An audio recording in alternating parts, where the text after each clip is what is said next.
നമുക്ക് ഞണ്ടാണ് കറി കിട്ടാൻ. ഞണ്ട് റോസ്റ്റ് ചെയ്യാന്ന് കരുതണേ. നമുക്ക് നാട്ടില് മീനിനൊക്കെ ക്ഷാമാണെന്ന് പറയണം. പക്ഷെ ഇവിടെ അങ്ങനെയല്ല, ഇഷ്ടംപോലെ മീൻ കിട്ടുന്നുണ്ട്. ഇപ്പൊ നമ്മുടെ നാട്ടിലിപ്പോ മുറ്റത്തിരുന്ന് പ്രകൃതിയുടെ ആ ഒരു സൗന്ദര്യവും കാറ്റും ഒക്കെ കൊണ്ട് ഞണ്ട് ക്ലീൻ ചെയ്തെടുക്കാന്ന് കരുതണം. പക്ഷെ അത് ക്ലീൻ ചെയ്താൽ നമ്മൾ ഞാൻ ഒരു കവർ കൊണ്ടുവന്നിട്ടുണ്ട്. അലക്ഷ്യമായിട്ട് ഇടാൻ പറ്റിയില്ല. ഇത് നമ്മൾ പൊളിച്ച് അതിൻ്റെ വേസ്റ്റ് നമ്മൾ ഫ്രീസറിൽ വെക്കും. ഫ്രീസറിൽ വെച്ചിട്ട് കൊണ്ടുവന്ന് അത് കൊണ്ടുപോകണ ദിവസമുണ്ട്. തിങ്കളാഴ്ച ദിവസമാണ് നമ്മുടെ ഇവിടുന്ന് കൊണ്ടുപോകണം. അപ്പോൾ തിങ്കളാഴ്ച നമ്മുടെ വേസ്റ്റ് ബോക്സിലിടും. അലക്ഷ്യമായിട്ട് വലിച്ചെറിയാൻ പറ്റുകയില്ല. വലിച്ചെടുത്ത് നമ്മൾ എറിയണമെങ്കിൽ ആരും കാണില്ല. പക്ഷെ അതല്ല, നമ്മൾ ഇവിടുത്തെ റൂൾസ്, നമ്മൾ ഓരോ കൺട്രിയിൽ വരുമ്പോഴും അതുപോലുള്ള റൂൾസ് നമ്മൾ നീക്കേണ്ടേ. നമ്മൾ നാട്ടിൽ ഇപ്പോൾ ചപ്പിയോ പ്ലാസ്റ്റിക് ഒന്നും വലിച്ചങ്ങനെ എറിയാറില്ലല്ലോ.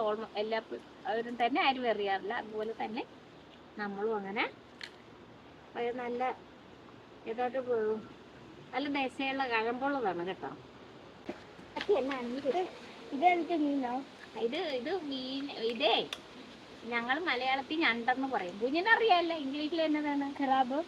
അപ്പൊ ഇത് മലയാളത്തിൽ ഞണ്ടെന്ന് പറയും കേട്ടോ. എൻ്റെ ഇഷ്ടമാണോ കുഞ്ഞിന്? എൻ്റെ ഇഷ്ടമാണ്.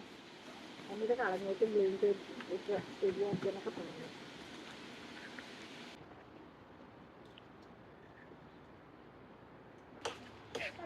അമ്മയ്ക്ക് ഇഷ്ടപ്പെട്ടോ ഇവിടേക്ക്? ഇഷ്ടപ്പെട്ടു. തണലൊക്കെ ഇല്ലേ? തണലുണ്ട്. നമ്മുടെ നാട്ടിലെ പോലെ തന്നെ നമ്മുടെ നാട്ടിലെ പോലെ തന്നെയാണ്. പിന്നെ പോകാതിരിക്കാൻ പറ്റത്തില്ലല്ലോ, പോകണമല്ലോ. അതുകൊണ്ട് പോകും. ബോറടിയൊന്നുമില്ല. നല്ല കാലാവസ്ഥ. വെയിലുള്ളപ്പം നല്ല ചൂടുണ്ട്.